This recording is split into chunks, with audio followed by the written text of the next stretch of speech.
lovers, aku mau bikin nasi kepal isi abon. Check it out. Pertama, kita siapin nasinya. Terus habis itu, aku langsung masukin soyu atau kecap asin dan minyak wijen. Kita aduk sampai kecampur semua. Oke, setelah udah siapin cetakan, masukin nasinya, kita tekan supaya dia tercetak. Terus habis gitu kita kasih lubang di tengah kayak gini. Kita lubangin dikit untuk masukin isiannya. Oke, aku pakai isian abon. Abon ini ditaruh di tengah kayak gini.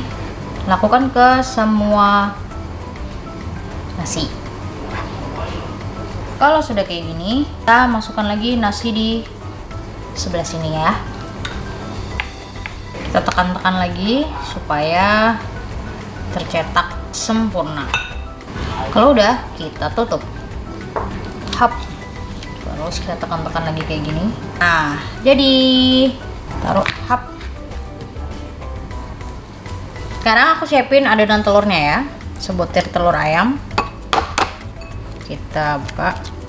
Iya. Di situ kasih garam sedikit. Kasih penyedap rasa. Ini bisa kamu skip kalau nggak suka. Di situ kita kocok lepas. Oke, kita siapin frying pan. Kita oles sedikit pakai minyak. Oke, pertama kita taruh si norinya. Terus telurnya tadi udah kita kocok. Kita coba ditaruh di atas norinya. Terus habis gitu kita taruh udah tuh yang tadi kan.